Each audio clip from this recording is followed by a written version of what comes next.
Welcome to Christenberry Fieldhouse. It's the final game of this weekend Augusta/USC Aiken tournament here, and what an exciting tournament this has been. I'm Robert Ambrose with Blake Collins. We're just about to get underway. It's host Jaguars taking on the Tigers of West Alabama, both teams in their home whites here in this one. It's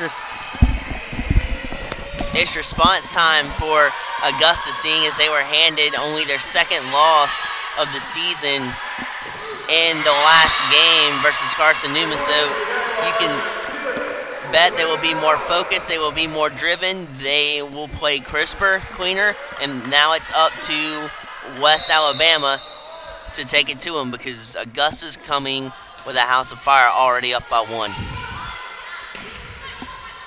And that's out of the reach of Govea, who did a semi-somersault, tied at 1.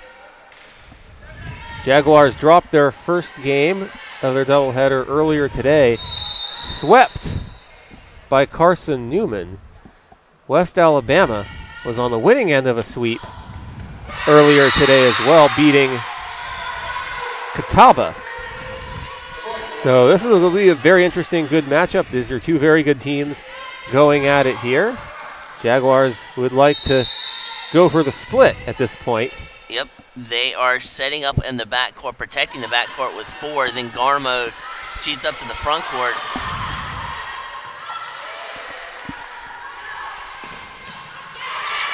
High in the air. That was as close as the ball's been hitting the ceiling. And Govea lets it go out of bounds, and what a good job reacting to that and avoiding it. Well, not only that, but that was also a very good job of a split-second last decision read to realize that the ball had enough height under it, and the angle was perfect enough for it to let the ball go, and for Augusta to score a point off of the miscue there by West Alabama.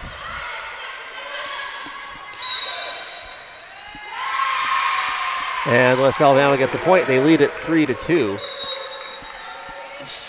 Thus far, this game too, there seems to be a little bit of an edge taken off the Augusta game thus far. See if they can spring back to life that edge.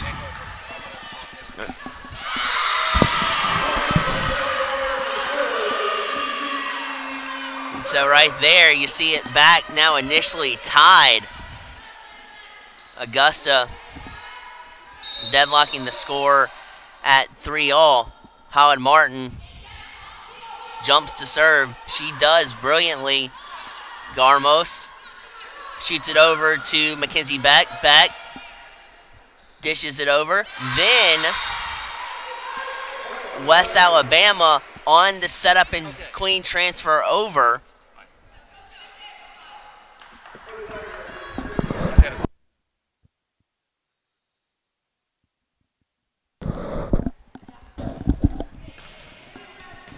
And now you've got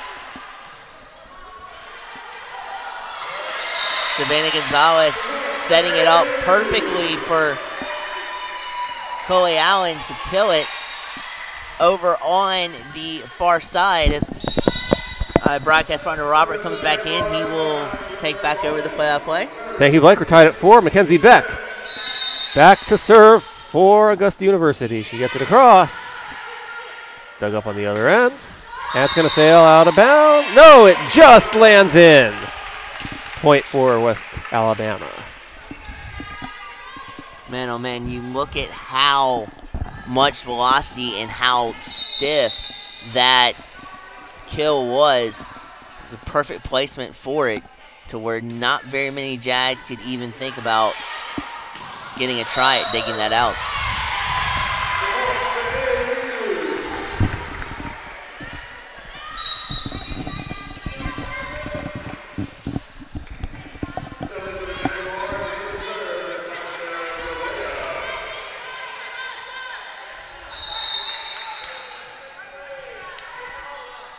And they're going to send Govea back to serve, and this tied at 5. It's a hard hit ball, and net battle is won by the Tigers, and they love hitting it towards Gouveia, who loves diving for it. The front court and the outside attackers crossed up the Jags defense brilliantly there. They set up to go 2 and venture a kill over to the left, and then as they saw the Jags defense moving in that direction, then they readjusted their attack plan and attacked to the right and deadened it right where there were no Jags anywhere in sight to defend that adjustment. 7-5 West Albany is on top.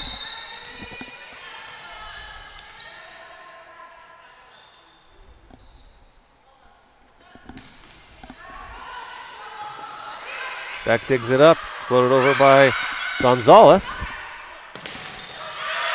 And the Jaguars hit it out. They get the point, 7-6.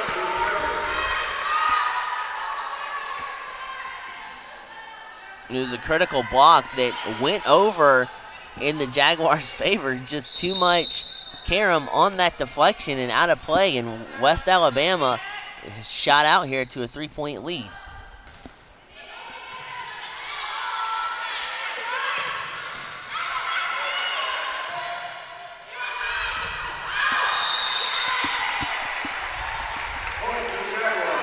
Jaguars get a point. Now it's 8-6. They'll have Chloe Allen serving it.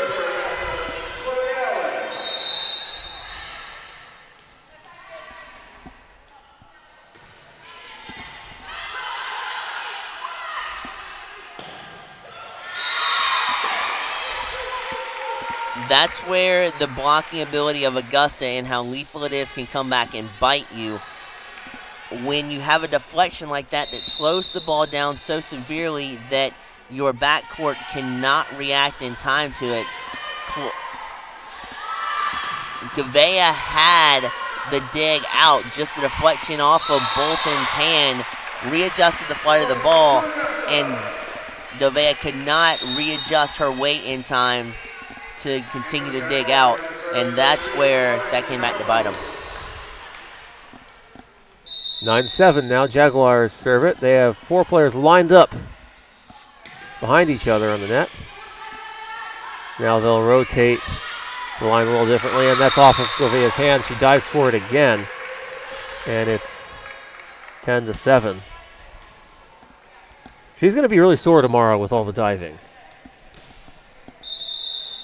Absolutely, but there's nothing that ice cannot help at least soothe it for a little while.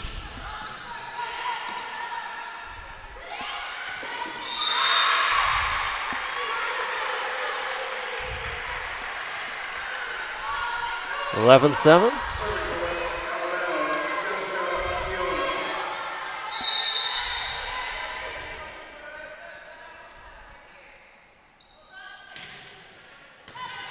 Gouveia gets the dig. Jaguars hit it across, and they get the point. That's a kill for Jessica Hedrick. 6'2" junior from St. Louis. She comes across, picks her spot, and just dominates in a dynamic kill shot straight to the point where she wanted to kill that. Beautifully done there by Jessica Hedrick. Now 12-8, West Alabama. It's Alabama with their home whites with red sleeves and red numbers. And that's a service error, and the Jaguars get the point as the Tigers had Madison Cooler serving, and she likes to serve similar to the way Gouveia serves for the Jaguars, throwing it high up in the air and hitting it hard. And in her case, she just hit it right at the net. And it's 13-9 Tigers. Tigers are working well, mixing up eye movement and footwork tremendously well, and then also coming up with new plays and new lineups to kind of make the Jags think about it and then from when they're thinking about it, maneuver them with their eyes in different directions and then capitalize by producing kills in that opposite direction of which they moved the Jaguars players.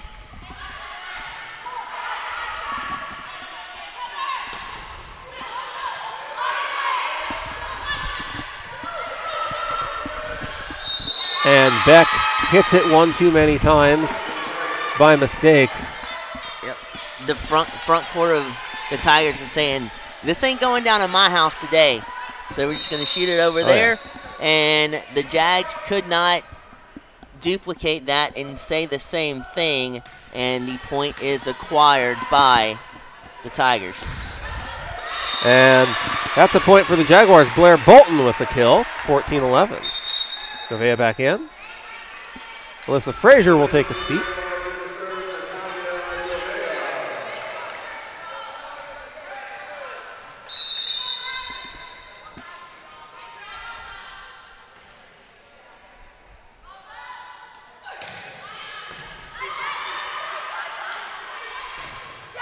And that's a spike on the net by Chloe Allen, 15-11.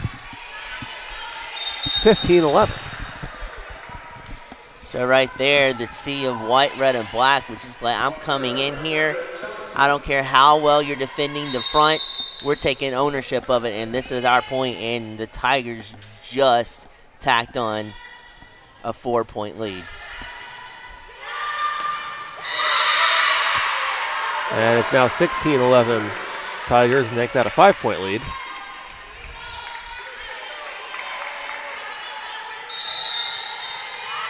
You see some of the Jaguars players trying to pep them back up. They're a little bit flustered right now, but a quick point or two to turn it around, get them to settle down and play back to their element and their match style of volleyball.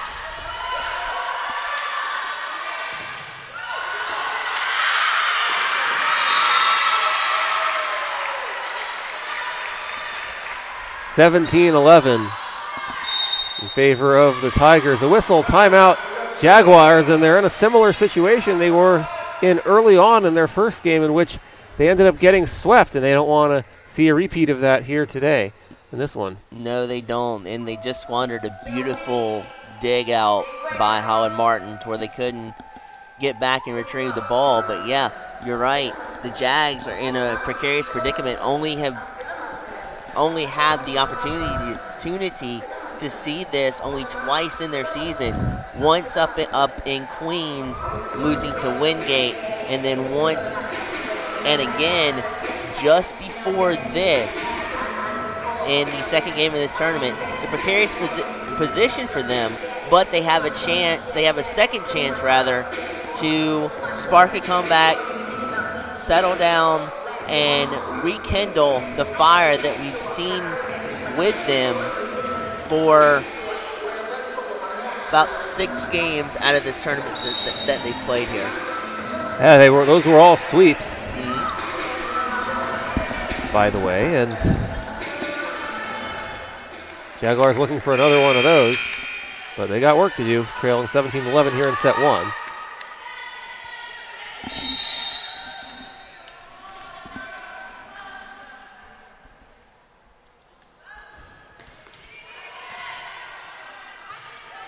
Beck with the dig up. Gonzalez hits it over. As I mentioned earlier, Savannah Gonzalez is the newest member of the 1,000 kill club for the Jaguars as of yesterday. What a career she has had here in Augusta. She is a senior from Kennesaw. Yeah, she's been through the rigors here in Augusta, been on some really great teams, and also have grown with the teams as she's been through some of the depleting times as well. One of those was the regional championship opportunity last year, that there was a lot of growth in this team after last year, and she's been a key instrumental part to their success this year, coming off of what transpired last year. And a kill by actually that's a spike by the Tigers. It's going to be credited to Madison Cooler, 5'8" sophomore from Ridgeland, South Carolina. Transfer from Jacksonville State University in Alabama.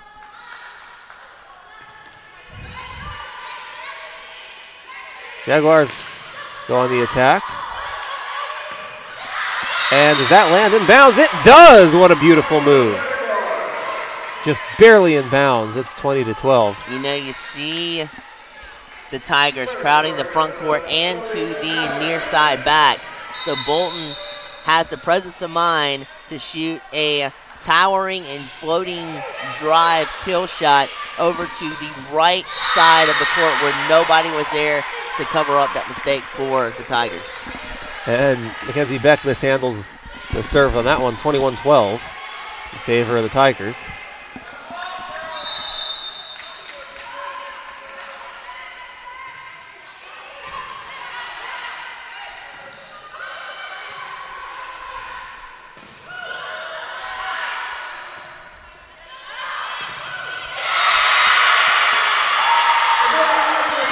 And it's now 21-13. That block right there was huge by the front court, sealing up two consecutive points there for the Jags. And they're looking to try to spring back here and tie this matchup up. It's going to be difficult with only 4 points to the Tigers' advantage to claim this set.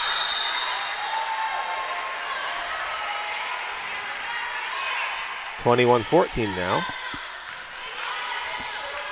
Brian Garmos will serve it for the Jaguars.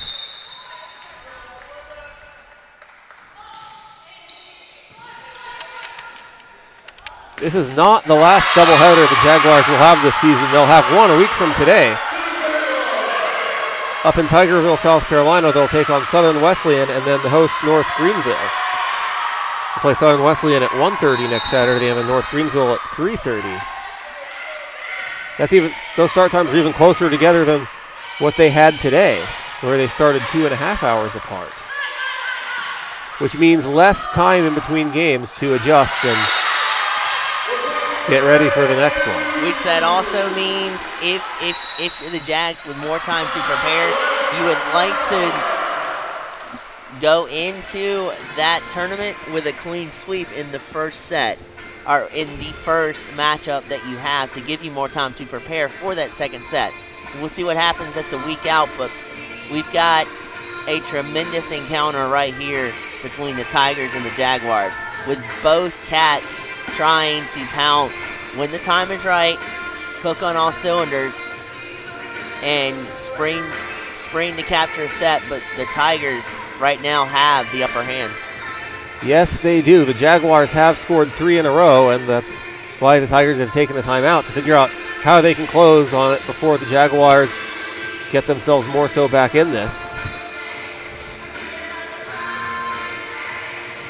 The Jaguars, if there's anything they learned from their match earlier today, is they don't want to be in these situations. They're hard to come back on. Right. They got into this situation 3 times in their first game earlier today and ended up falling all 3 sets. Getting swept.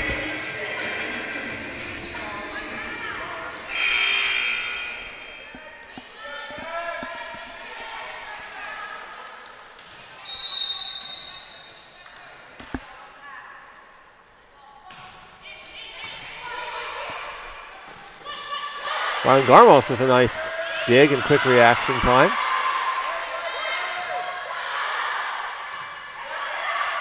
Gonzalez gets the kill. Hits it down perfectly at the perfect angle. So it hits the ground in front of a diving player. Yeah, and the libero did all she could there. Just the angle was too much to get her arms underneath the volleyball and spring it back up for a dig. Perfect placement there by Gonzalez on that kill.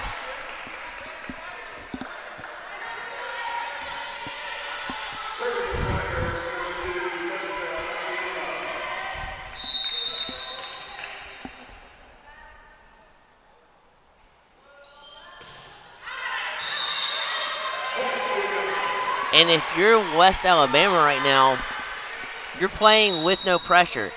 You're still up by 4 in the first set. you've seen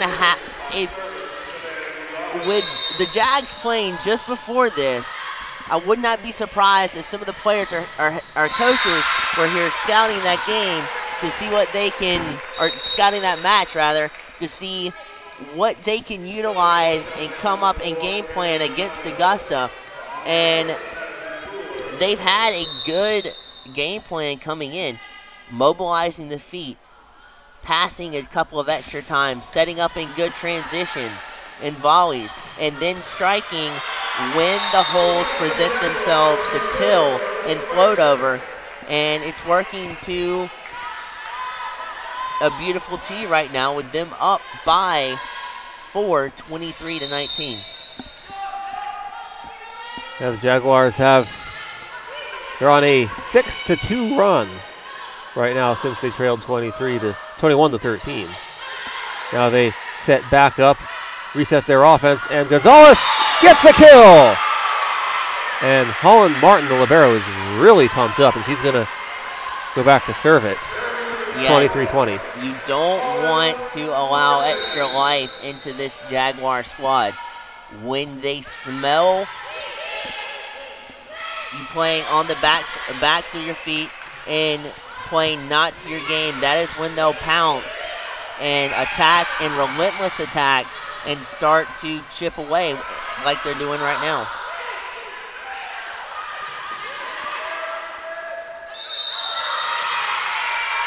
And a whistle, and that's a point for the Tigers. A hitting violation on the Jaguars, 24-20 is the score. Set point here.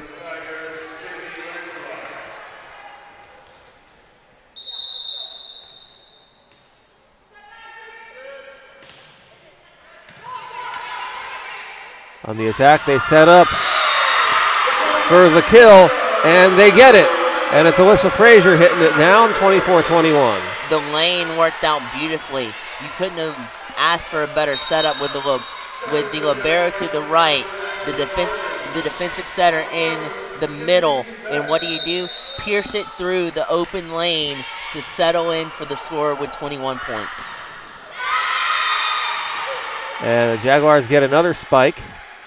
So far, but it goes out of bounds, actually, so that's a point for the Tigers, and that they take the first set. And we will come back to preview set 2 on the other side of this break on the Augusta University Athletics Network on YouTube.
Welcome back to the Chris. Teams have switched sides as we are set to begin the second set of the second game the Jaguars are playing today. It's also the third game of our triple header here on the Augusta University Athletics Network on YouTube. I'm Robert Ambrose, and alongside Blake Collins.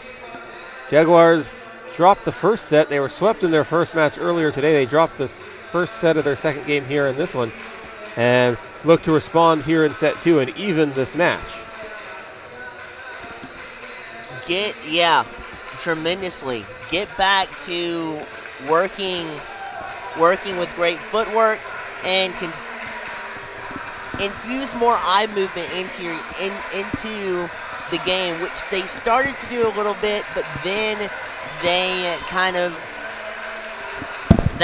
took a back seat to the rest of the Jags game plan. Now they charged on a massive comeback that was ultimately thwarted by the Tigers, and the Tigers closed that set out a little bit shaky to begin with. So it's gonna be a huge matchup, especially in the front court as you're seeing there, but also for West Alabama to settle back down, play your style of game, and realize that you're up by a set and that right now you're firmly in control of this contest, and keep possession and keep control of this contest.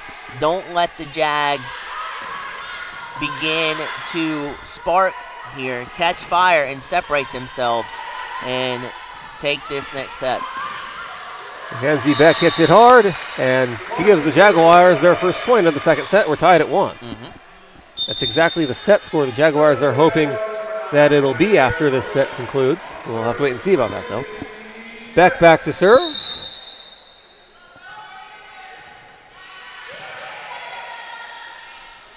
And, so we see Jamie Lancelot try to hit it over, and she just totally mistimed her jump and missed the ball entirely in an attempt to kill it. Mistimed her jump and mistimed the rotation on the setup for the kill as well. A break for the Jags, because that looked like it was going to penetrate their side and fall right down on their side of the court. 3-1 Jaguars.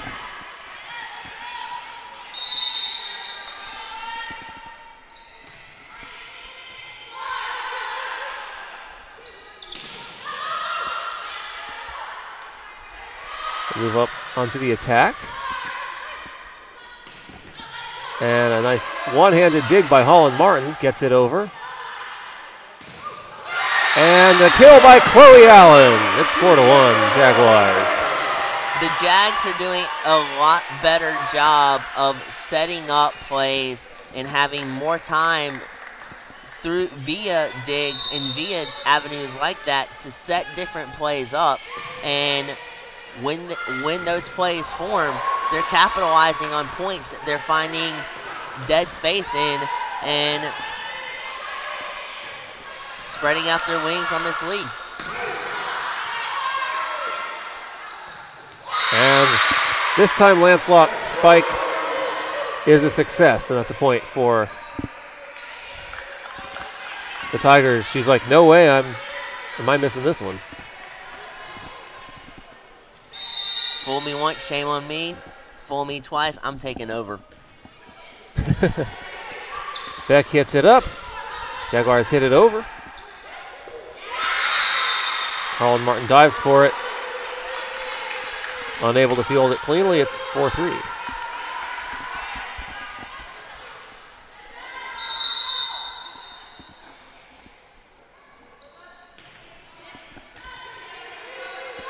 Beck gets it up. Chloe Allen, hard hit across.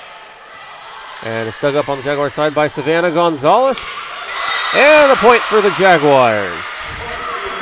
If the Tigers could have dug that ball out, they had the Jags dead to rights on the backcourt.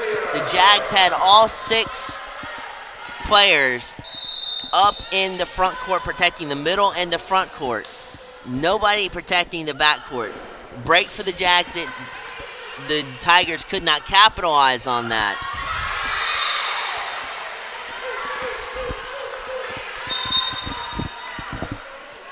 And yet, still, the Tigers have the defense of the Jags off kilter and off guard and send them sprawling to defend balls that are out of play and also deflections that go awry. Jaguars go on the attack, and a spike kill by Savannah Gonzalez.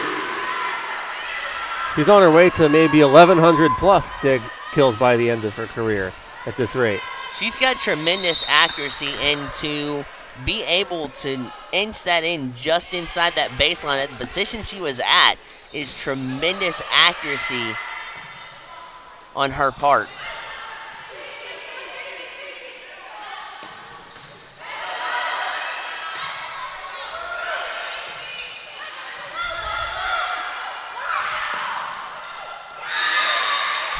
And that's a point for West Alabama. 6-5 is the score. That was just at the right angle. That I don't think a Dolphin could have caught that. It was high enough to where it sailed over the Jags, but the trajectory enough to where it came down right at the tail end in play. Just phenomenal placement there by the Tigers. 7-5 Jaguars.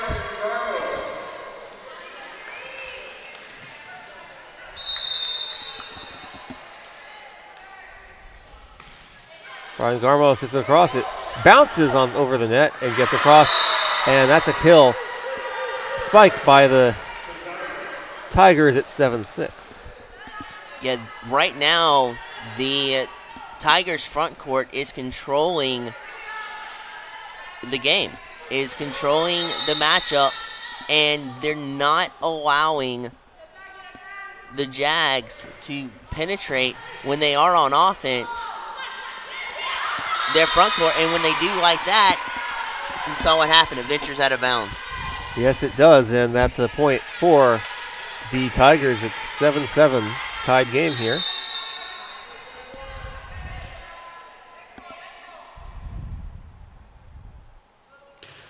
And they serve it across. That's going to sail right out of bounds. Holland Martin gets out of the way of that one. So that's a Jaguar point, 8-7.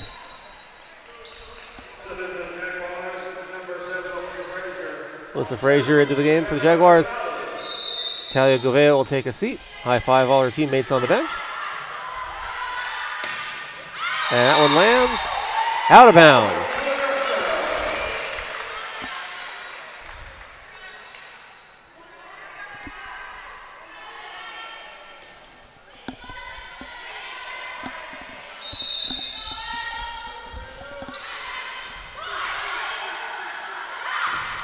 And a spike by Jessica Hedrick, guarding the net perfectly. It's 10-7 Jaguars.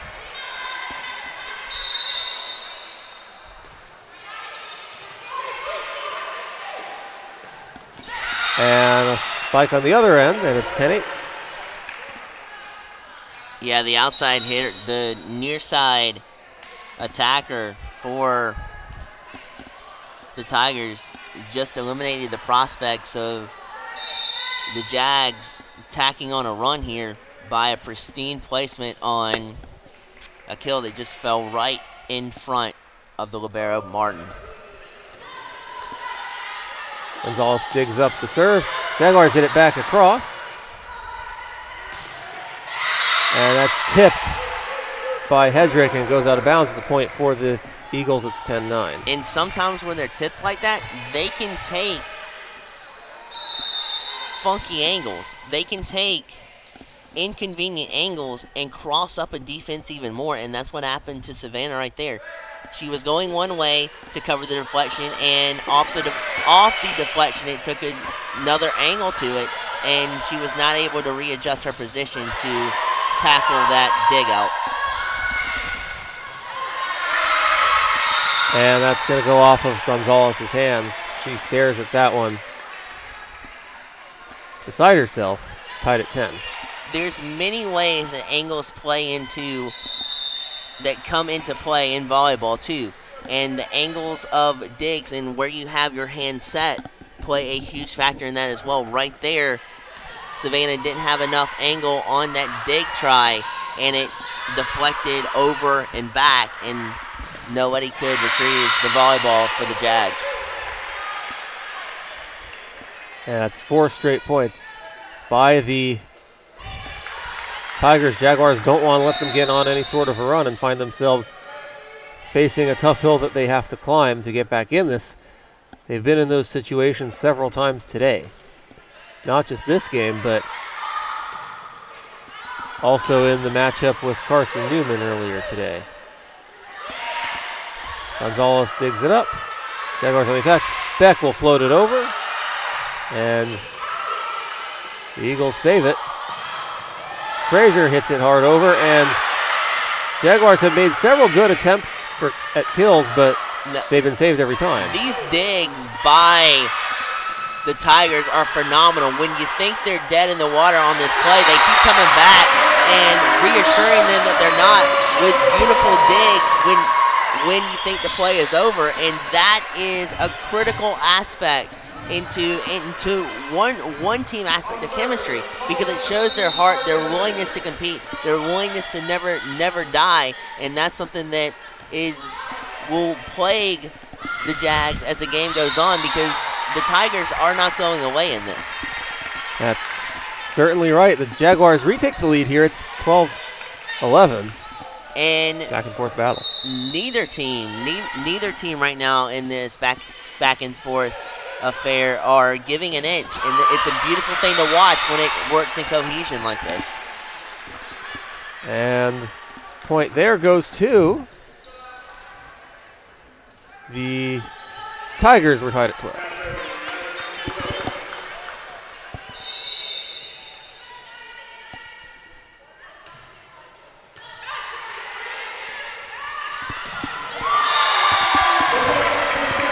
And that's a point for the Jaguars. The alignment for the Tigers was such that you had one spot on the court open to you, and with Beck piercing through that armor of the Tigers, finding that open spot, there was not much they could do to recover and retrieve that volleyball and dig that out. Jaguars take the lead on a hitting violation by the Eagles, 13-12. You can't hit it to yourself in volleyball. Absolutely not.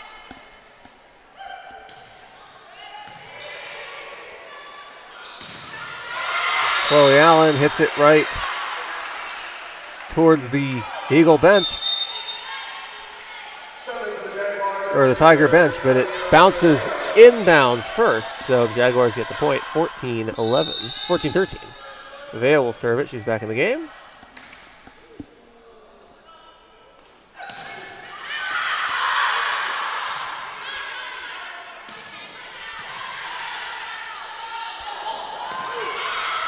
And that lands in. Jaguars with the point, 15-13.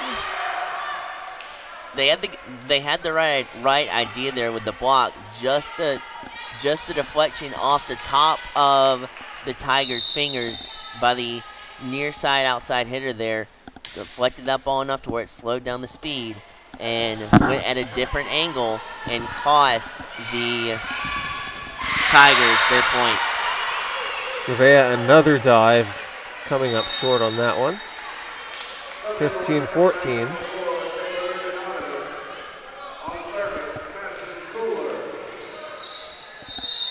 And we want to thank you guys for staying tuned and sticking with us, because I know here, especially in Georgia right now, there's about a lot of people amped up over the Georgia and South Carolina football game. So thank you guys for sticking with us here as we close out this tournament on a splendid weekend for USC Aiken / Augusta volleyball tournament. Absolutely. That's the miniature Georgia-South Carolina rivalry right there. There's just starting the third quarter in Columbia. The Bulldogs with a 10-point lead, 20-10. For those wondering in that one. One of the few exciting matchups the first couple weeks of the season. Absolutely. And as you know, well, put it like this too. A loss in a tournament like this can turn around the season for a team, and it can also deplete a team as well. It depends on how you react to it. That's kind of like in college football, where one loss could end your hopes for a playoff run. So absolutely can. So it kind of relates in that aspect, and you see right now two teams fighting with their heart and playing to the best of their ability to give these fans a great volleyball matchup, especially on this point. Not only that, but they are also fighting to win this matchup and also to improve as the season goes on, and that's what both teams will do after this matchup as well.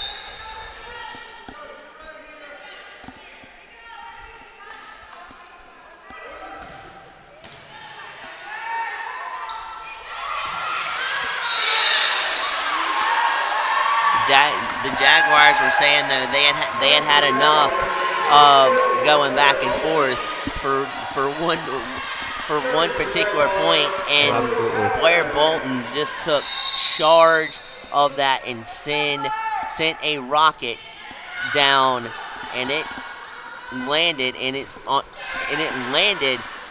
Oh, what a beautiful spike by Blair Bolton there. On both points, Blair Bolton has been absolutely wonderful in scouting. Not only that, but when she's had to penetrate the defense with a hard kill, she has, and then the avenue of changing up strategies with a soft float over worked wonders for her right there. And the reason that was such a great spike is she was right up on the net, face to face with the defenders on the Tigers, but she found an opening to the right of the defenders. Her left, their right, and she was able to hit it that direction out of their reach. Which you don't see that often. No, and which shows you what we've been talking about too with eye movement is another critical aspect to this game that not a lot of people understand or see, because you think all the time, oh, you move with your feet, you work with your feet, you can kind of create angles with your feet, but it works just as well from a vision standpoint with volleyball, because you're constantly moving defenders with your eyes, setting up different strategic angles to exploit and capitalize on, and Bolton did that phenomenally well right there.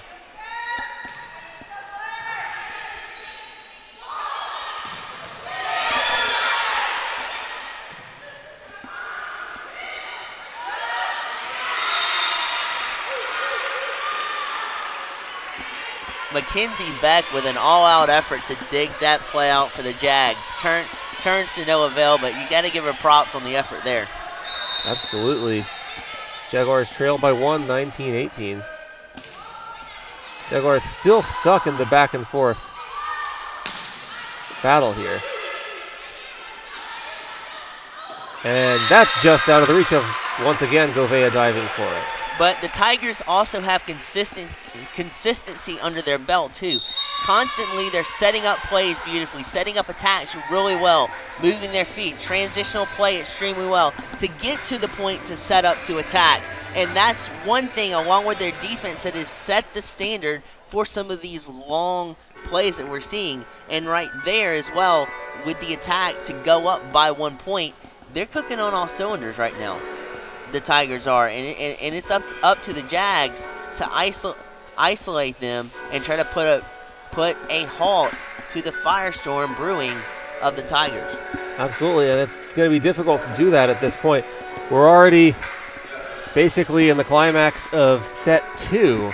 The Tigers have already taken the first set, and the Jaguars do not want to fall behind 0-2. And they've got work to do here. So do the Tigers. This set is far from over. The Tigers do have the lead, however, 20-18. But I wouldn't necessarily say that they have a lot of momentum in addition to the lead. No, and this matchup is far from over. If we've learned anything from seeing Augusta play as many games as we've seen them play, they're going to fight till the bitter end. They're going to fight till the last bell, and they're going to fight with force, they're going to come at you full throttle, and they're never going to die in a situation like this. And that's another chemistry and team building aspect that they built through last year to this year. And let's see if it rears its head and they come back strong and are in a position to not only take this set but continue on to taking the match. Yeah, you got the point there. 23-18 on that last point.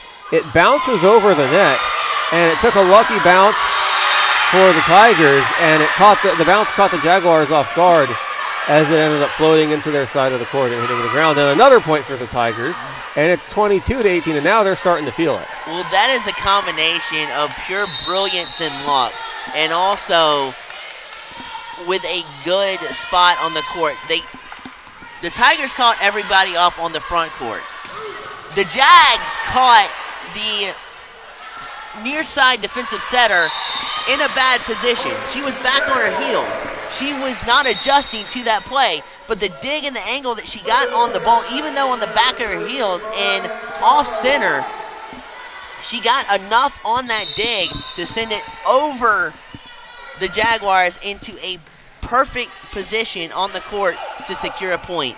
That was incredible.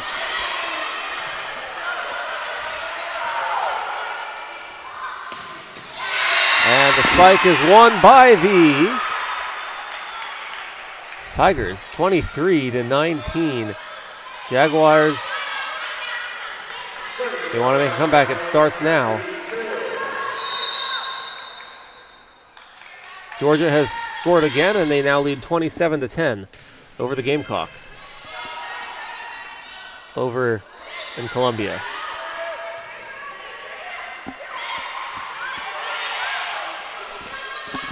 And that's going to land just barely in bounds. And that's another point for the Tigers. Wow.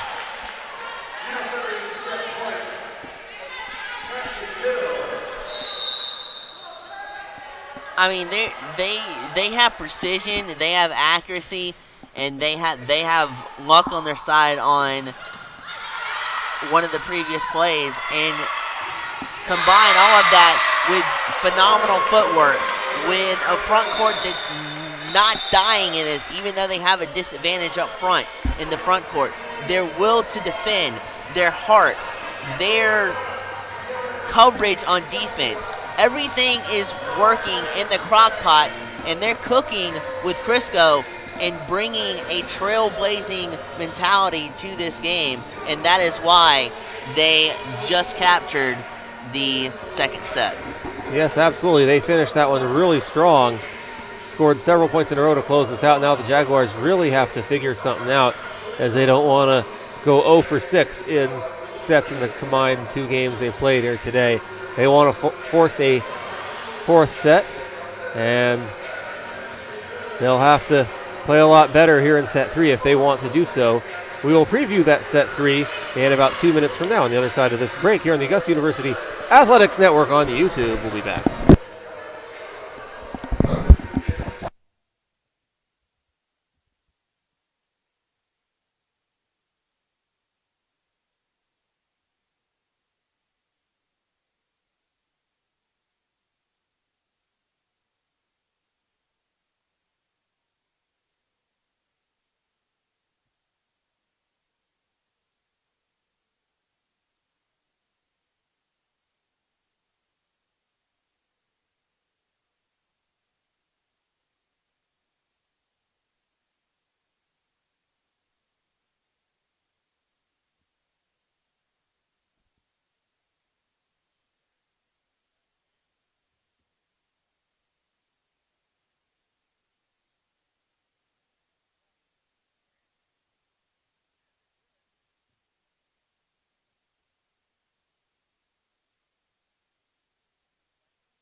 Welcome back here to Christenberry Fieldhouse. We're getting set for set 3 of match 3 of our triple header, our second triple header in as many days.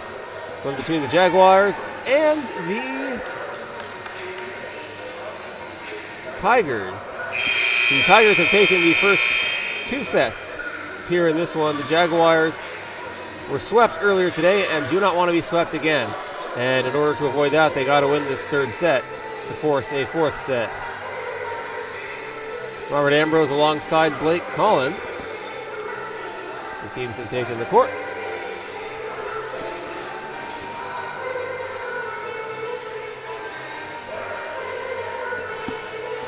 It has been a very entertaining weekend of volleyball here in Augusta, Georgia. We have just received word that across the border in Aiken, Lander, the Peach Belt Conference rival of the Jaguars, has swept Queens College. By the way, Lander is off to a 10-2 start this season. And it's important to note as the Jaguars will have to play them twice. Did we mention the Peach Belt Conference has gotten a lot better this year? Yeah, it's gonna be a tough competition for the Jaguars. Yes, this is a very good Jaguars team that returns a lot of players from last year, but the fact that they return a lot of players and have potential to go farther does not make it easier with as good as this conference is. A lot of other teams in the same position, so everyone else gets better too. It's difficult. USC Aiken, it's a very good team. I believe they won the conference last season. That was a phenomenal dig. It just went awry from the dig out get-go there, as you saw a player try to save it going into the steps in the bleachers, into the audience, to no avail though, as the 3rd set kicks off with a bang.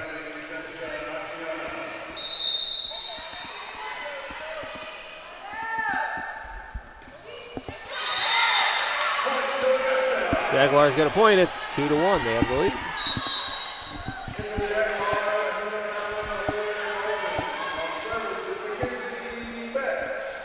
And yeah, you were talking about Aiken's better this year, Lander's better this year, and a lot of other teams have improved greatly as well. It's going to be an extremely tough Peach Belt Conference this year, and it may go down to the wire, in which the Jags have got their final 2 games on the road are at USC Aiken on November 2nd and the 3rd, the very next day at Lander.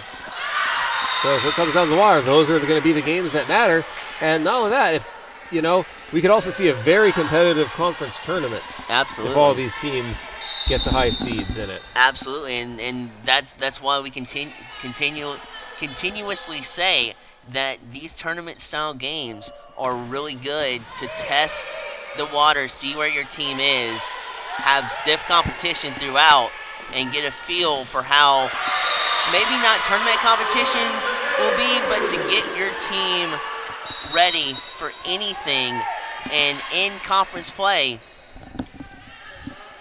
you can bet those particular games will be full throttle and absolutely exciting as can possibly be. Jaguars will do everything in their power once conference play begins to have a spot in the conference tournament clinched before Senior Day, which is against Queens College on October 30th, and then they'll take on USC Aiken and Lander on Friday the 2nd and Saturday the 3rd of November, respectively, to close out the regular season. That way, the pressure is off to win those games, and they'll just be playing for seeding, which in this conference tournament will be crucial, as you need to win. You might have to win it in order to get to the NCAA tournament. Right. Last season, the Jaguars played in that tournament and reached the semifinals on a team that did not have any seniors on its roster.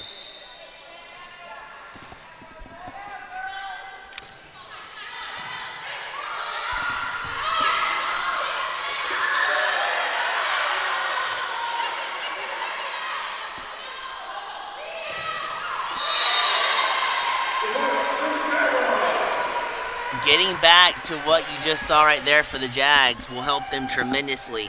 Exquisite passing, transitional setups, and then Savannah Gonzalez on the other end just comes down harsh and piercing through the defense with a phenomenal kill. It's 6-4 in favor of the Tigers, looking for the sweep here. Tigers already swept Catawba earlier today. That was in the first game of our triple header. The Jags are not going to go away quietly, and they are not going to make this a soft game for the Tigers to implement that sweep. In fact, they're fighting to capture not only this first set with every breath that they have left to fight with, but also they're also, as well as taking it one point at a time, they also look to come back in this matchup and at least tie it and send it to sudden death. We'll see what happens, but you take 1 point at a time, conquer it, and then get ready to attack the next point. Tied at 6 here.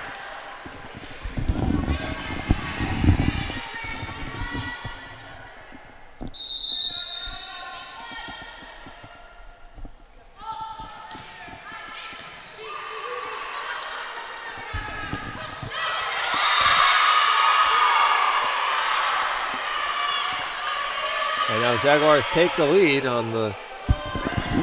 after winning the battle of the net, 7-6. Ryan Garmos back to serve for the Jags.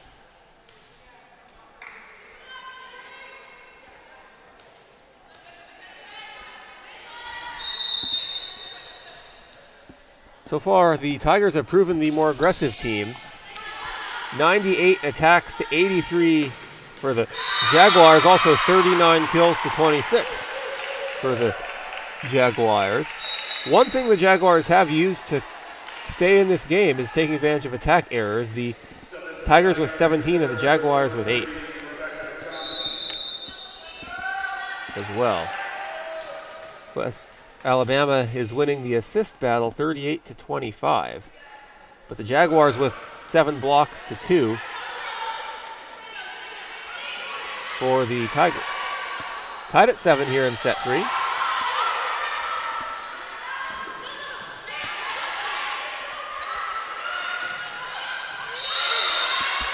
had good coverage of the court all the way through that play for the Jags. You had a defensive setter crisscross and go venture into the front court to dig that out. Then you also had Savannah Gonzalez come almost near the middle to the back court to save another. Good communication throughout that point. Good crisscrossing method to save the point, and then also to capitalize on it with the back end kill.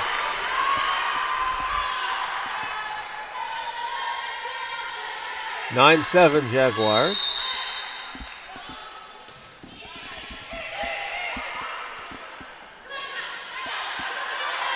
There's the attack, and Brian Garmos floats it over, bounces it over the net for the point.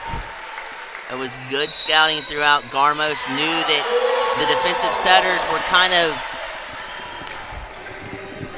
surveying the backcourt, protecting it, and didn't adjust well to having the ball drop in front of them. And then the front court, once they get back on their feet from jumping to try to block, they can't really react and go back to try to save it. So perfect position there for Brian Garmos and the Jags to secure their 10th point and lead this set by 3. And it's important for the Jaguars to set the tone early so they're not facing a tough hill to climb here in set 3, and now they obviously got to keep it up and prevent any adjustments that the Tigers may make. Oh, absolutely. It's time to intensify the pressure, amp everything up. If you want to bring your game right now, if you're the Jags, to a 9 or a 10 in terms of being able to apply as much pressure as you can to the Tigers for them to make mistakes, for the Jags to capitalize on confusion that they hope to implement on the Tigers, and before you know it, the tide of this matchup will turn. For the Tigers, it's not to let that happen, to circumvent any decision that will set up a situation like that for the Jags. Try stick to your game plan. Continue with the feet. Work a little bit more on eye movement, moving defenders left and right, and then attacking to the spot where they're not.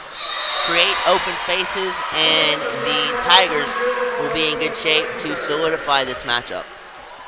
They have the 11-8 lead. Holland Martin is back to serve it. Or I should say the Jaguars have the 11-8 lead.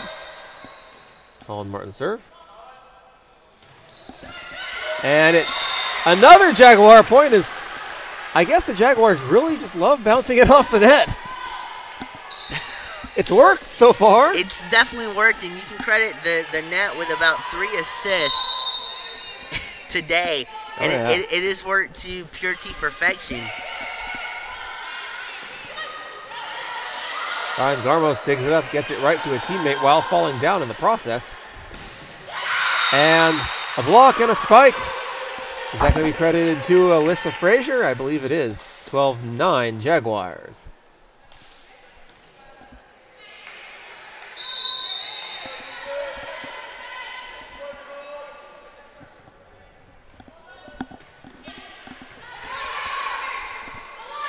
And Garmos hits it up. Frazier attempts the kill, but it's stopped on the other end. Dug up by Savannah Gonzalez, back on the Jaguars' side. And you get back and forth, it goes out of bounds.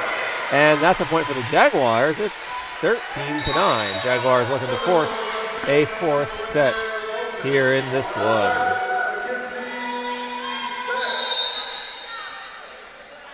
The Georgia Bulldogs have scored again and now lead South Carolina 34-10 midway through the 3rd quarter.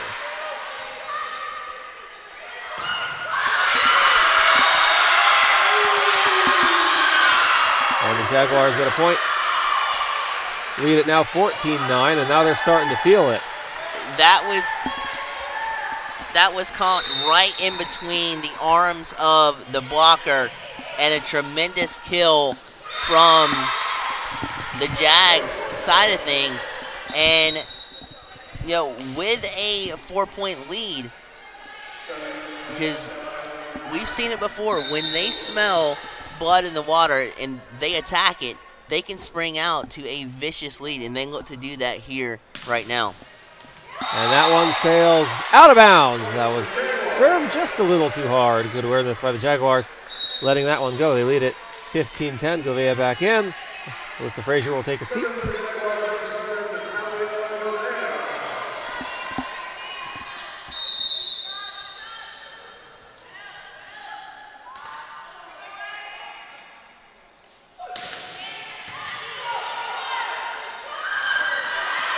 Jaguars dig it up. Dig was by Holland Martin. They get it back across.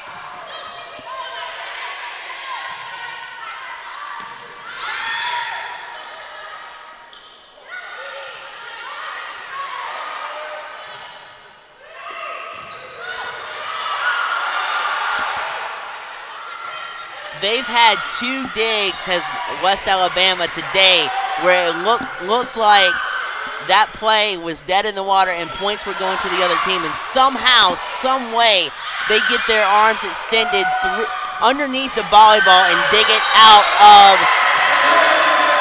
of a volcano and keep the play alive. And a hitting violation on the Tigers gives the Jaguars another point. It's 16-10. This might be their largest lead of the match. Govea will serve it.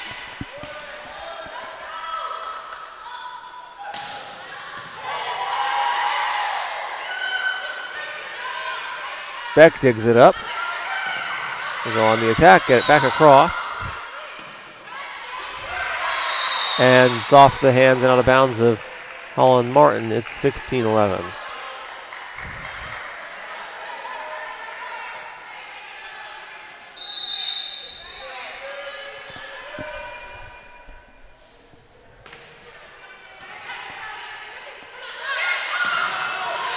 And that's going to go to the ground and stay in bounds.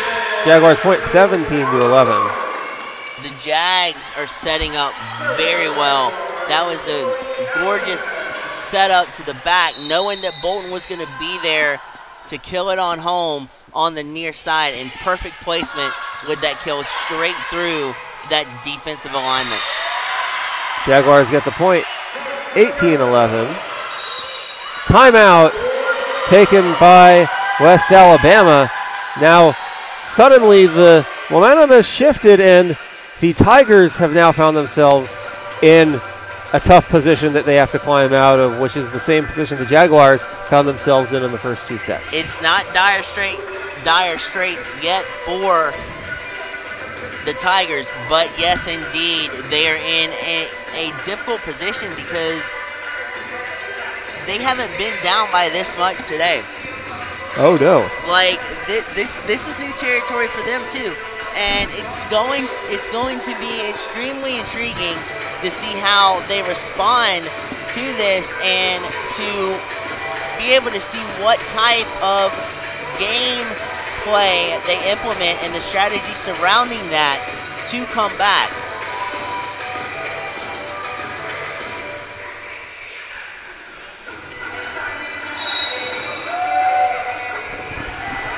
So off the timeout, it'll be Chloe Allen's turn to serve it.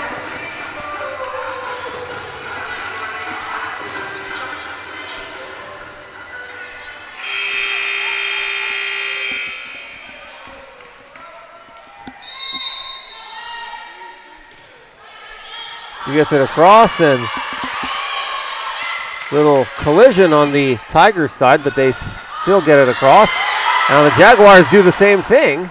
Well, the front court of the Tigers picked up the defensive setters in the back for Western Alabama. With two collisions there, the front court helped keep the ball on the Jag side in order for the defensive setters to readjust and get their feet set right back into the point. They're still going at it here. And that sails out of bounds. It was played perfectly by the Tigers, covering the entire floor. Whenever that happens, you can't really hit it anywhere. Oh, absolutely. Hard fought point, excuse me, all the way around in that. Like we were talking about, the two collisions there by the point securing team, and the Tigers didn't come back to haunt them on that particular occasion.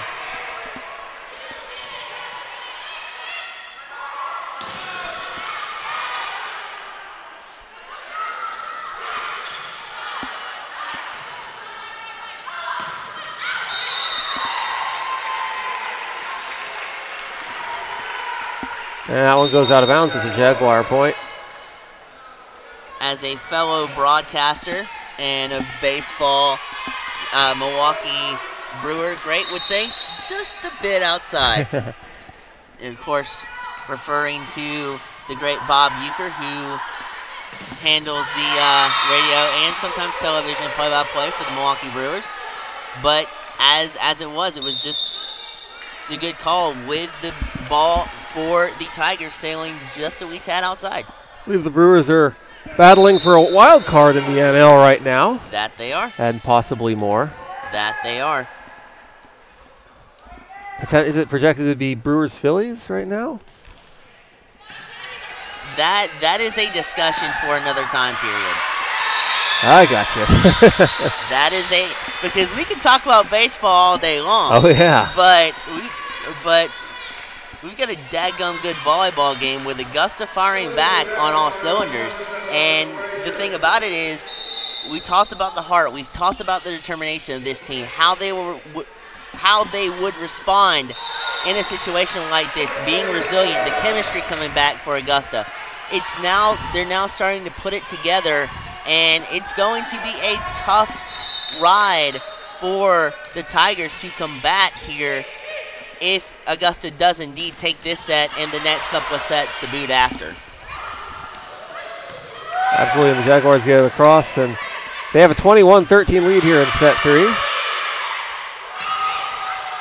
And they get it back across again. My goodness, we've seen several rounds where the ball just doesn't hit the ground, and we have another violation on the Tigers. Several of those long plays have ended on with a Tiger violation, giving the Jaguars a point. They lead at 22-13, trying to force a set 4, which we have not had one of today. Right, absolutely. We only had one tomorrow in the 3 games we had. Jaguars defeated Shorter on Friday in 4 sets after dropping the set 1. They absolutely dominated sets 2, 3, and 4 for the victory. And a service error, and that gives the Jaguars a point, and it's 23-14. So just while we have a little bit of a break, you mentioned the Brewers and the Phillies. If the Phillies do not win the division and they look at a wild card, that may be the wild card matchup, but don't count out the Cardinals as well. Yeah, the Cardinals have been quite on quite a roll since they made the managerial change. Absolutely. And they have a really good win-to-loss ratio since that managerial change, and they're cooking with Crisco just like the Jaguars are now, sailing away with this set right now. Yeah, and even if they don't make it, their future's bright in St. Louis. Oh, absolutely, absolutely. Mackenzie Beck will serve it. This is a set point for the Jaguars. 24-15, they lead. And they get the spike, and it's going to go to Coley Allen, and they get the set. It goes to the Jaguars, and we will have a set 4 here at the Chris. Phenomenal comeback from the Jags. It looked like initially that they were not on their A game at first thought in this set, but they came back, rallied around their leadership, rallied around the seniors and the leaders on the team, and put up a fierce comeback to take set number 3 in surprising fashion. I'm shocked at how that set went with not much more of a fight that West Alabama put up. Hopefully they can change that. This particular set give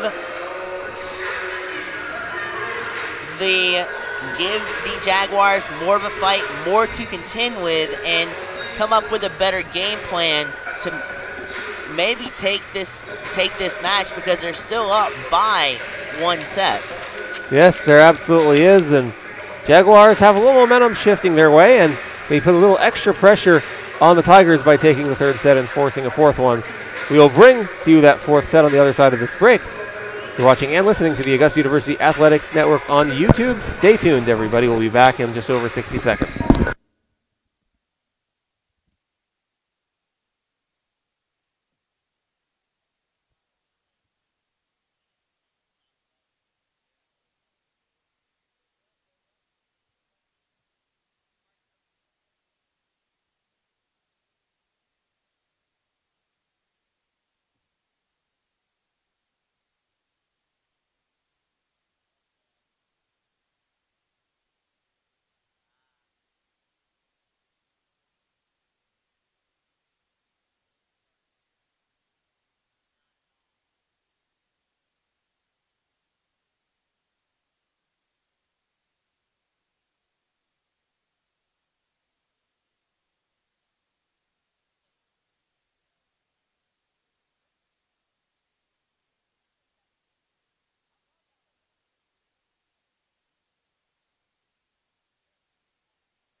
Welcome back to Chris and Barry Fieldhouse here in Augusta. Jaguars, after dropping the first 2 sets of this one, the first 5 overall today, have taken the 3rd set of this 3rd match of the triple header and have forced a first set 4 of today, the 2nd this weekend. Jaguars now looking, not that forced the 4th set, looking to force the first 5th set all year in this arena.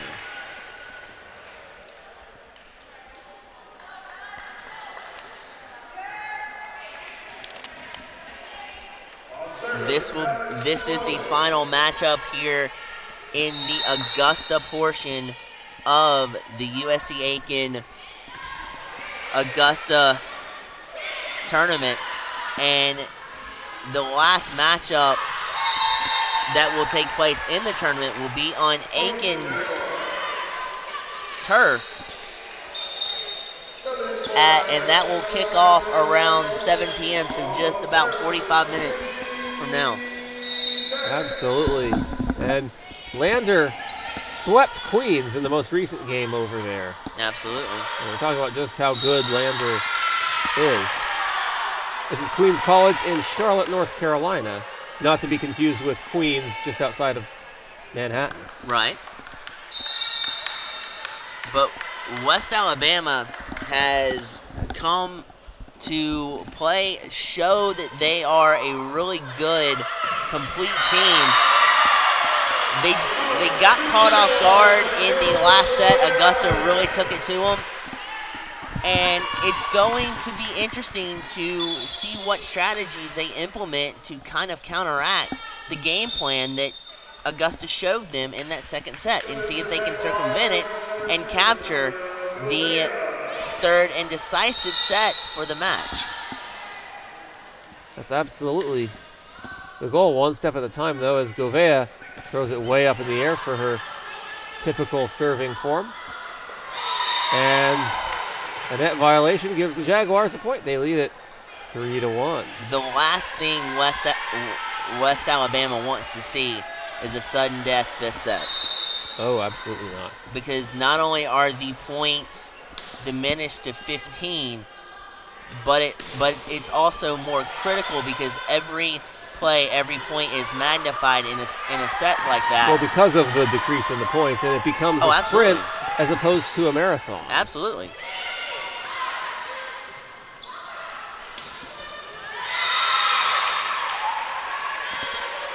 It's now 3-2 in favor of the Jaguars.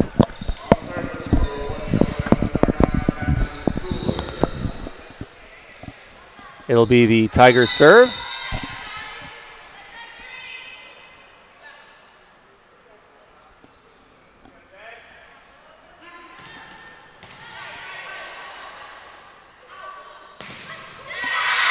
And the kill goes to the Tigers, and they've tied it at 3. That's just that's like a trench battle in football where 2 linemen go at it.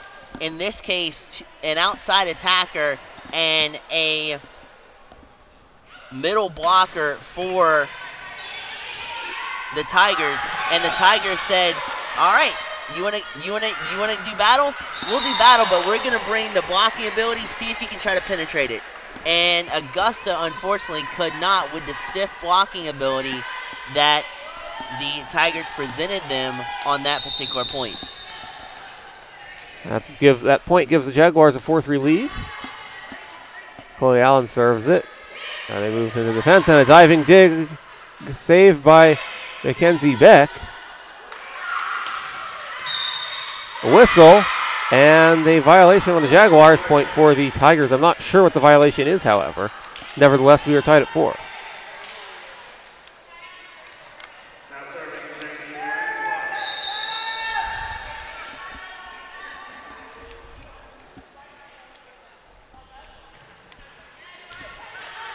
Colin Martin digs it up, gets it to Beck.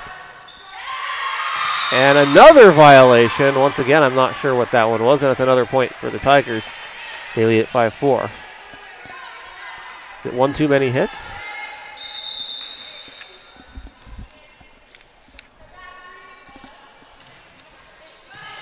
Holland Martin with the dig, but was unable to come up with cleanly as she had to dive to dig that one up, and it's now 6-4 favor of the Tigers. That's 3 straight Tiger points.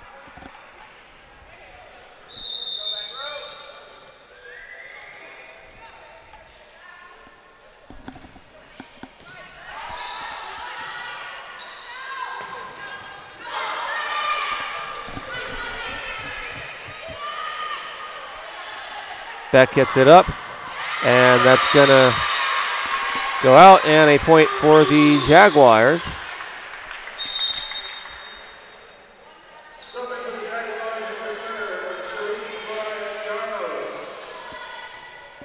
You get a substitution in Brian Garmos back to serve.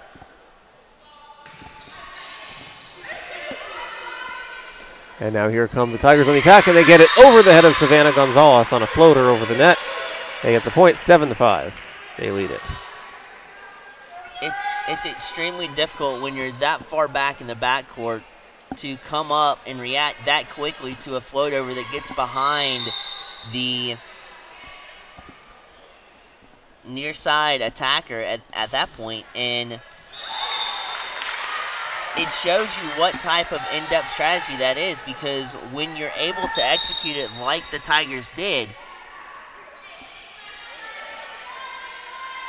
the point will definitely go in your favor, because it's hard for the defense to adjust, especially when they're kind of expecting the ball to be killed to the back, and you do something like that. It's hard to adjust in time to defend that.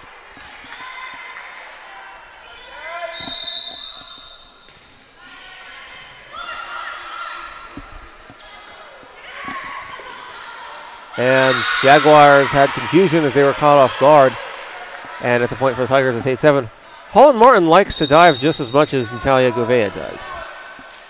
They have fluid body control throughout, and when you do have that, you do a lot of times can dig it out successfully with that. But just here on the couple of occasions that she has dove to the ground in the last few tries that she's had, the ball has taken a horrendous ricochet for the Jags and has not panned out the points. And that one lands inbounds. Martin let it go, tried to get out of the way of it, thinking it was going to land out, and it lands in, and that's a point for the Tigers. It's 9-7. Well, that comes off like a 98-mile-an-hour fastball gunning for you, and even though she had a read to try to let it go and see if it'd go out of bounds, still did all she could, like a pitcher would do if the ball's coming straight for them, to get out of the way. And that's what hurt the Jags right there, especially when the read is off by just a touch. Right now, it's Tigers on a little bit of a run here, and they lead at 10-7. Both teams start on the serve with 3 up on the net. Right. The Jaguars retreat back, go into offense. Beck gets it over. And that's a kill by the Tigers, and they lead at 11-7 as they're trying to close this one out here in set 4.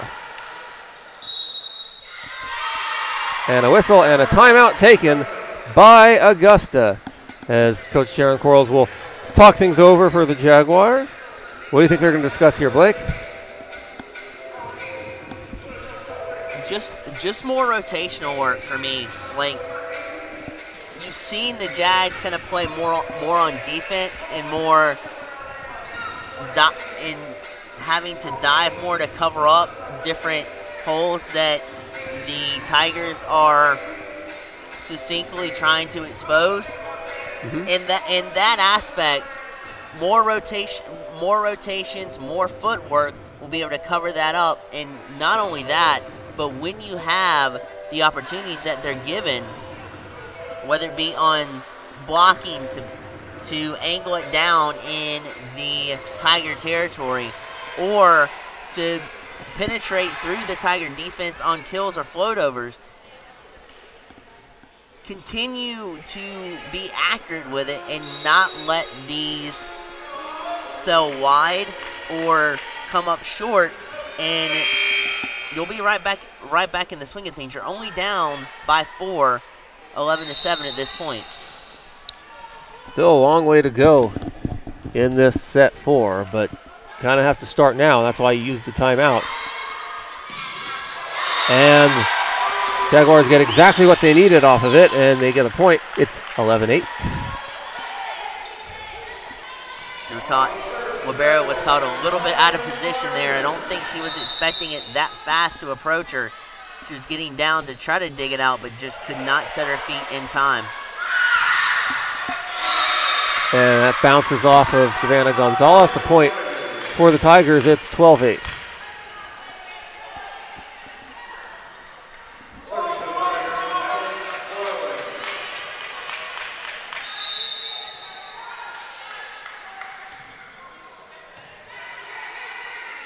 And a floater, and the Jaguars get the point.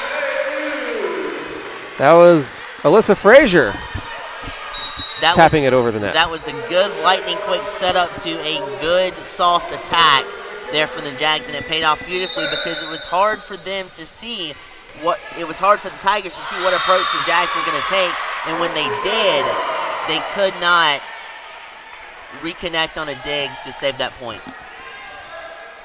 Now another point, it's 12-10. Beck will be back to serve.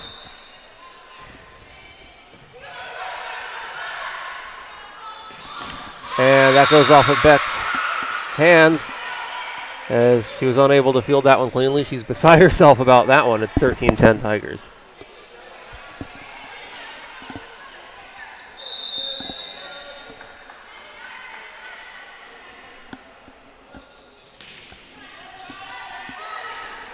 Jaguars on the attack. Beck hits it up. Frazier hits it over. And they get the kill. How about that?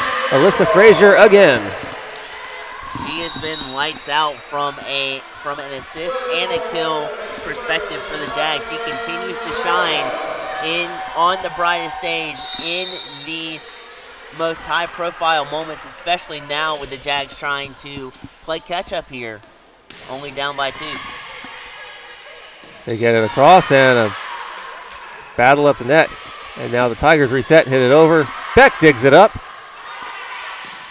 Hit back across. And that's going to fall short of the net. Jaguars with the point, and it's back to a 1-point set, Blake, 13-12. The Jags keep creeping back up, playing their style of volleyball. It's kind of throwing the Tigers off their game just enough for the Jags to sweep back in here and creep back into this game.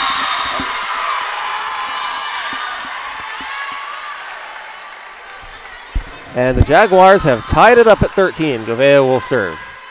So right off of the timeout, the Jaguars go on a run.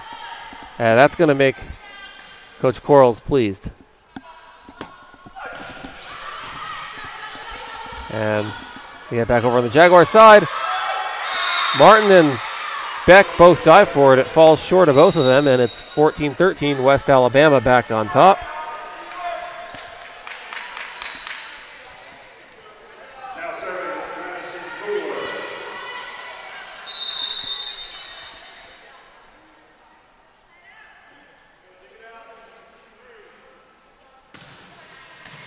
And on the serve, dug up by Govea. Jaguars get it across. And that's a diving Holland Martin falling short of that. Who's going to be more sore tomorrow, Govea or Martin? For all the dives. I think the floor is going to be more sore because with all the impact that it's taken, yeah, it can survive a lot, but in all respects, both Govea and Martin, you would think would have to be sore as I'll get out tomorrow with as much as they make contact. And it's not just the diving, it's the amount of times the balls hit the floor as hard as it has, because these players hit it hard. They come at it full force, man. Especially when you see the spikes. Like another one there. And that's by Jessica Hedrick, and it's tied at 15. And the floor has taken a beating all day today and all day yesterday in that regard. And all weekend, 2 weekends ago, when the Jaguar Rumble tournament was here. Beck digs it up. And that's a point for the Jaguars. 16-15. Good vision to set that up with a perfect set in transition, perfect volley and set up in transition to absolutely pierce the defensive side of the Tigers. It has not been that protected as of late, and a very good job to cinch in the Augusta 16th point. The 16th point for Augusta ties it at 16, as the Tigers also have 16 points. It's the Tigers serve. And a beautiful diving dig by Govea, as she just prevented it from hitting the ground. And ultimately the Jaguars hit it out of bounds, and that's a point for the Tigers, 17-16.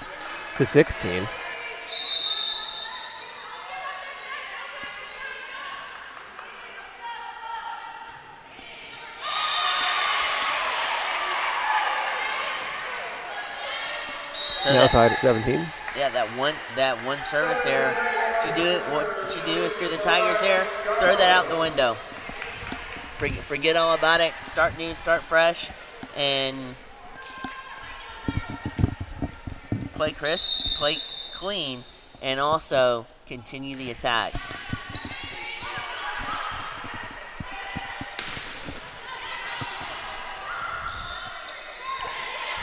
Gonzalez floats it over. Tigers on the attack, and they get the point on the float, getting it above the defenders, 18-17. Is this the kind of set that's going to come right down to the wire, and we'll have to force somebody to win by 2? One of those? One of those, I think we are most definitely, that's what we're gearing up for. And in those types of situations, it'll come down to who blinks and who makes the mistake to where the other team can capitalize on it. And it doesn't have to be by the other team's hand either. It could be a mental mistake, or it could be a physical mistake that doesn't allow the other team to have much of a factor in the deciding point, but it does lend to which team may make the critical mistake that does not allow them to capture the set in which both teams ultimately want to be right now. Absolutely, and it's back and forth, and Jaguars are struggling to pull ahead in this one. They've been able to tie it several times, but the Tigers keep taking the lead right back, and right now it's the Tigers with the lead, 19-18. And that's a spike, and that's a point for the Jaguars. And when it's gridlocked like this in a deadlock score, no team can get momentum at all and swing this out to a swing point lead in a sense where you could have a 2 or 3 point lead. Neither team is allowing that to happen at this juncture.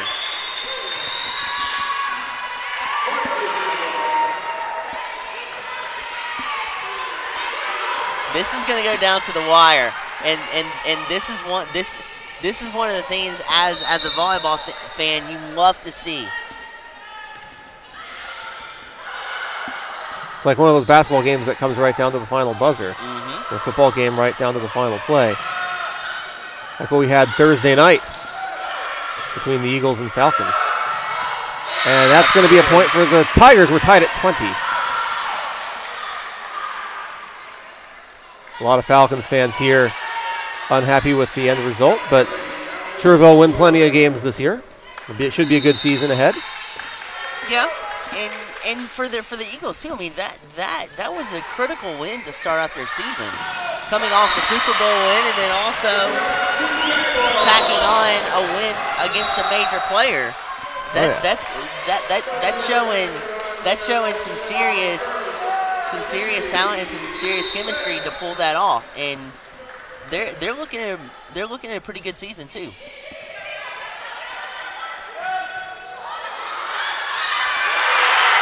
And a beautiful dig up, and amazing how the Jaguars got that back over the net. Talk about a A dose of your own medicine. The Tigers have done that at least 3 different times in this matchup. Bring a set back from the depths when it looked like it was touching the ground. Somehow they dig it out. The Jags just gave them a dose of their own medicine right there, and it turned out well for the Jags.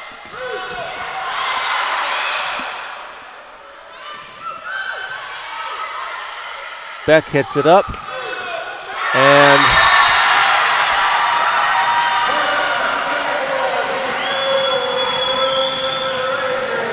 the Jaguars get the point. They lead at 22-21. I wouldn't say this lead is safe, though.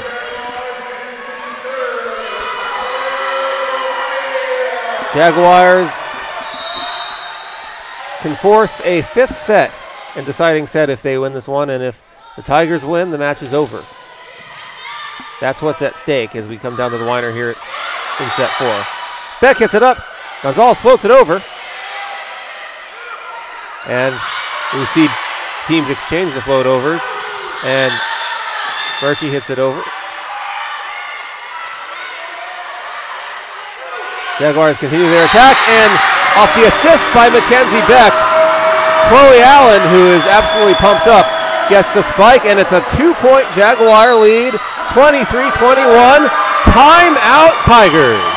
The difference in that play was a mistimed jump by one of the tallest front court women on the Tigers front court, and that mistimed jump, that float over was timed so well by the Jags, it was sent over at the time. That jump was on its decline on the flight down back to the hardwood floor. Excellent precision play right there by the Jags to capture a 2-point advantage. Absolutely. This has been a come-from-behind set. The Jaguars have been behind most of the set, but they've been right there, had the Tigers right where they want them, within striking distance, and now they finally pull ahead, and now they have a 2-point lead, and now they're feeling it. It's a long way from over, though. It's definitely a long way from over, but not only this game, but think about what this will do for the Jags if they do wind up forcing a 5th set here for the rest of the season. Being able to come back from the depths of defeat and tie a game that looked to be out of their grasp in the first couple of sets to now back neck and neck with a team that you were wanting to catch and also put away. Jaguars hit it up. That's going to float out of bounds, and that's a point for the Jaguars. It's set point, and this place is loud. Gouveia will serve it. Timeout. Tigers once again. That's their final timeout of this set. So now you're looking at the Tigers stringing 3 points together to even tie this matchup up. And the thing about it is, too, now, with it being this tight of an affair right now, even though the Tigers are up 1 set, the pressure's all on them. Oh, yeah. Because not only have they lost control of this set, but they've also lost control of the matchup in general, especially if the Jags take this set. And when the Jags start feeling it, they're a different contender and a different animal to contend with. And the Tigers are trying to stifle that and pounce on their own to take back control and not allow this matchup to migrate into a 5th set. And if it does, what a 5th set it should be. Knocking on wood, of course. 15 points of pure adrenaline. Absolutely. 15 points of pure brilliant volleyball play and adrenaline throughout. It's going to cause so much adrenaline that the teams have to switch sides 8 points in. Absolutely. That's how crazy the 5th sets can be. And we have not yet seen a 5th set here at the Chris this season for any matchup, whether it's AU or anybody else. That's a point for the Tigers. We're still knocking on wood as we speak. Well, 24-22. That just goes to show you that there's a lot of fight left in the Tigers right now. They are nowhere near they are nowhere near out of this fourth set and dead in the water either. They are fighting with every last breath that they have to capture this match right here and right now. That's going to go out of bounds, and the Jaguars take it. And this crowd, as well as the Jaguar players, are pumped up and are feeding off each other. Jaguars win set 4, 25-22. We will have the first deciding fifth set of the season here at Chris and Berry Fieldhouse. We will bring all of that action to you right here at the Augusta University Athletics Network on YouTube. We'll be back in just over 2 minutes from now. Stay tuned.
Welcome back to the Chris. Jaguars have taken sets 3 and 4 after dropping the first 2 sets and getting swept earlier today by Carson Newman. It's now a fifth and deciding set, the final set of this outstanding weekend of volleyball, and it has suddenly become a sprint as opposed to a marathon. A sprint indeed, as this is looking to be a phenomenal finish to an outstanding tournament here at the Chris, and leave it to these two teams to put on the 2 best performances we have seen at the Augusta portion of this tournament. And this set also closes out the tournament here. You still have one more game in Aiken, but you couldn't ask for a better closeout tournament scenario for here at the Chris and Berry Fieldhouse. Absolutely not. And the Jaguars feel like they got a lot of momentum after taking the third and fourth sets. And the first 2 sets that they fell came right down to the wire as well. It just didn't go the Jaguars' way like the third and fourth sets did. This has been an outstanding match. Now both teams are going to play with focus. They're going to play with adrenaline, and they will also be at their best in this set. And it's it's going to go down to the wire, but with a great finish in store. I cannot wait to see how this plays out.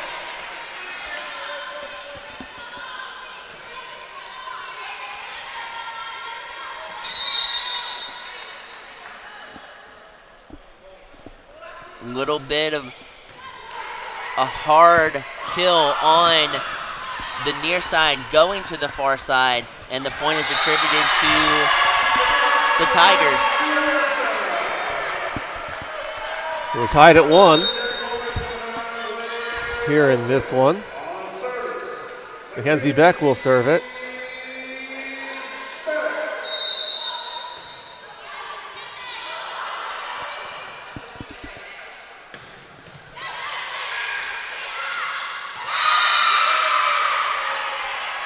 And that's a point for the Tigers, 2-1. They lead it. That was a good job of redirecting in midair that float over. They were crowding the left side because that's where the Tigers' front court was. Then they ushered their float over to the right and confused the Jags' front court defense. That was a phenomenal point there for the Tigers. 3-1.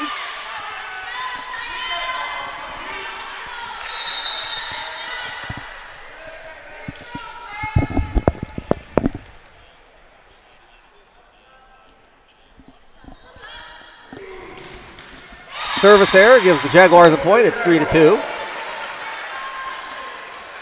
Govea back in. Melissa Frazier will take a seat.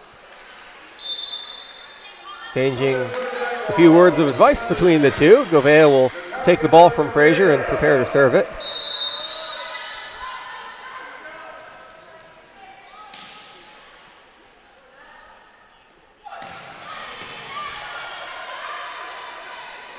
Jaguars go in defense. Govea gets the dig, but it hits the net, and that's a point for the Tigers, 4-2.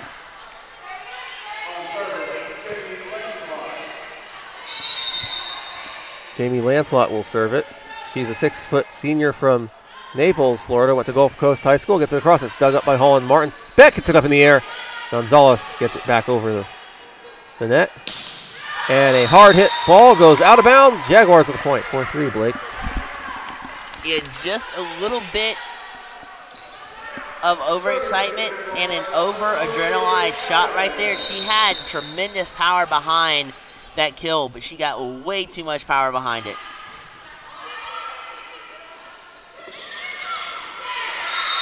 And that's a point for West Alabama. They lead at 5-3. It may be early in the set, but it's not as early as if this was 5-3. And sets 1 through 4, Blake. First to 15, not 25. And that right there makes this particular matchup and any fifth set you see more magnified with more eyes on it. And it will bring out the best in teams.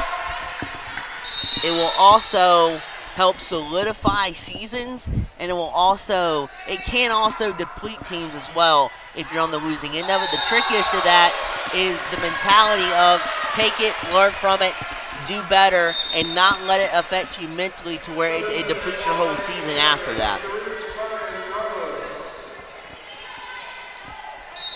But you can certainly build from an excruciating loss like this, and hopefully that's the direction the losing team will take after this particular set. And Gonzalez gets the kill, 6-5. You look at it, the setup was brilliant, coming from the middle front court to the near side court and shooting that kill all the way to the far court, touching just beyond the middle court area.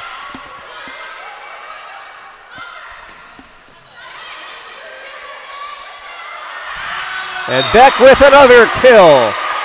We're tied at 6. This is pristine placement. And the thing about it is, too, the Tigers are doing everything right. They're on their toes, ready in attack-ready position to defend some of these kills that the Jaguars are implementing. They're just placed in such a precarious position that when they dive for these balls, they're coming in at a faster rate too, to where they cannot get enough of a dive and they cannot cover enough ground to reach out and dig the ball out. So it's pristine placement by the Jags and also phenomenal vision to set that up really well to where the Tigers cannot adjust. And the Tigers, with the service error there, Jaguars get a point. We're tied at 7. Gonzalez will serve it. Nail biters like this always make a fan happy. It's excruciating because it's just nerves and it's a nail biter, but you appreciate the effort both teams are putting in to a matchup like this. They make a broadcaster happy too, Blake. Absolutely they do.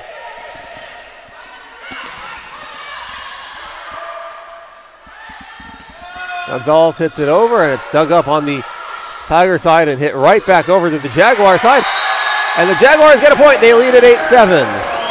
And we'll have a timeout as both teams will switch sides, which is a procedure as part of the 5th set that when one team gets to 8 points, you got to switch. Absolutely. Because it's so intense and excruciating, you need an extra break to switch and catch your breath. We don't. They do. We love it.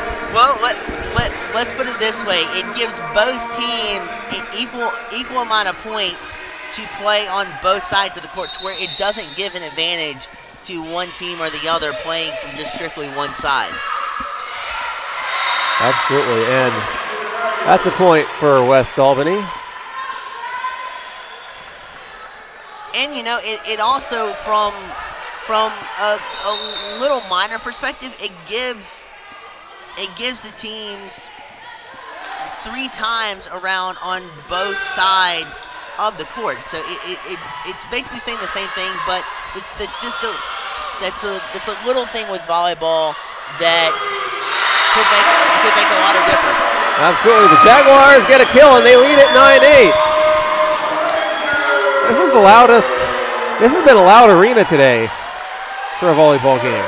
In a do-or-die scenario like this for both teams, you're going to get energetic fans all the way through, and it's electric in here. Jaguars get another point, and this place just got even louder. And the bench is feeding off of that as well, and so are the players on the floor. 10-8 Jaguars, timeout, Tigers. And the beautiful thing about it is when you're a home team hosting things like this, and when you're in this intensive a situation, the fans fuel your fire even more. Oh, yeah. And the players are feeding off this, playing more focused, playing more electric, and converting on more opportunities. And with that said, Jaguars now, after playing from behind in sets 3 and 4, after dropping the first 2, now all they got to do is close it out, and it's the Tigers' turn to play from behind all of a sudden. And this was a gradual process throughout the last several sets to get to this point. Oh, absolutely. And the thing about it is, too, the Tigers have played a solid game. Let's not underestimate how good of a game they played. No chance. Just the Jaguars have come out and made more adjustments and played a little bit better than the Tigers have the last 2 sets, and that is what's brought us to this point. And not only that, but the Tigers have not found an answer to the Jaguars' strategy, schemes, and offense here in the 5th set to try to tranquilize the Jaguar offense to where they can come back and tie this game up.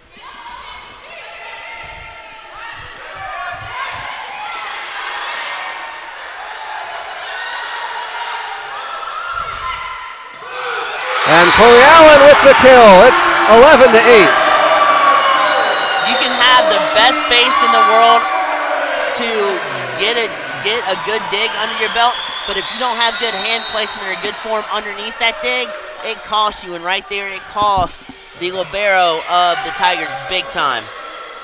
Chloe Allen with 9 points in this one for the Jaguars. And you can physically feel how fired up the Jags are, how the momentum has definitely shifted, and you can also see how much the Tigers are reeling. And this is a critical timeout for the Tigers if they want to stand even a prayer of a chance of getting back into this matchup. Oh yeah, and if you're a Peach Belt Conference team watching this game, studying the Jaguars, a note to make to self: no lead is safe against them. Absolutely not. You thought a 2-set lead was safe against a Jaguar team? No. They've proven throughout.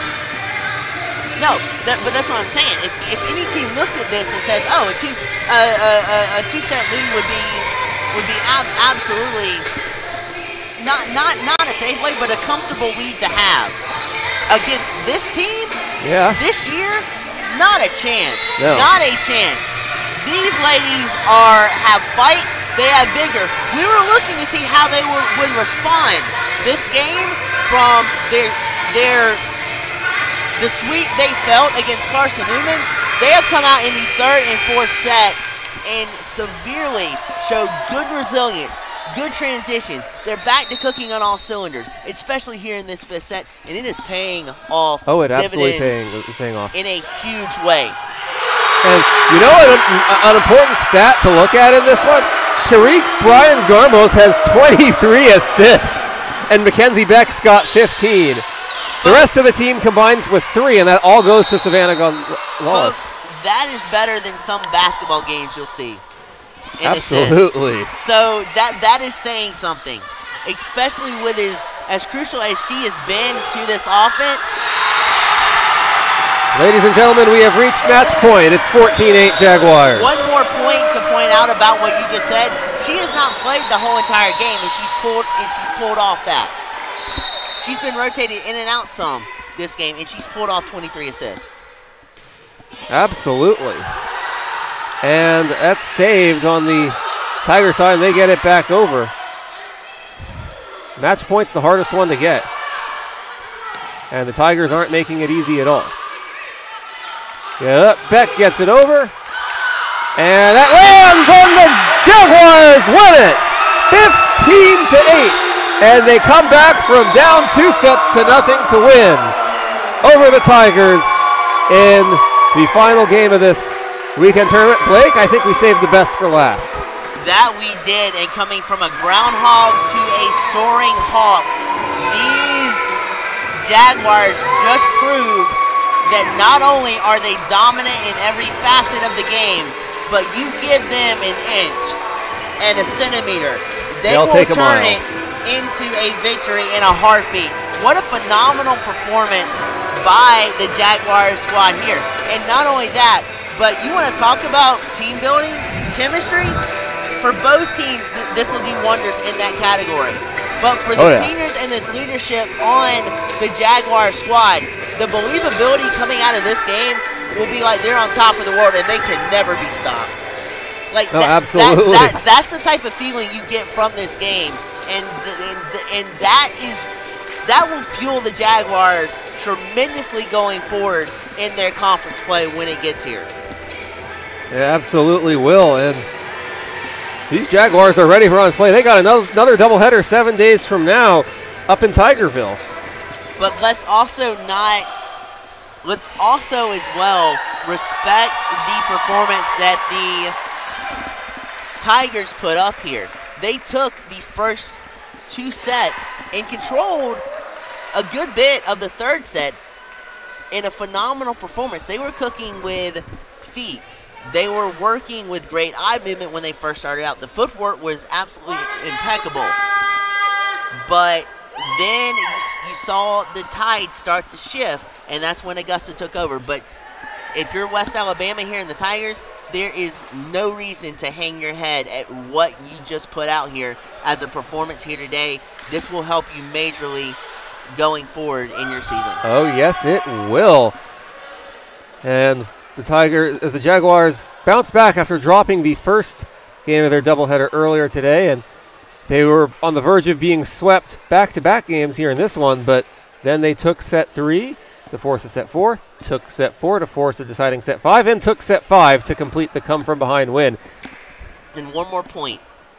What you just saw right there is an amalgamation of skill, heart, determination, and not only that, both teams played with their hearts today. Laid it out on that court, an exquisite volleyball game to close out a tournament, and both teams will learn, grow, and be better for it as their seasons move on. Absolutely. We look forward to the next game here at the Chris. Will be on Tuesday, September the 18th against Clark Atlanta. And then we begin Peach Belt Conference action on the 21st here at Christenberry Fieldhouse against the Flagler Saints. Start times for both of those matches will be at 7 p.m. Blake and I will have all the action to you right here on the Augusta University Athletics Network on YouTube. We hope you all mark it on your calendars and plan to tune in on those nights, as we should have some exciting action for you then as well. We'll take a quick break, and to wrap it up after this, and we'll possibly get a player up here for an interview as well, but we'll have to wait and see about that. Stay tuned, everybody.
Welcome you back here to Christenberry Fieldhouse.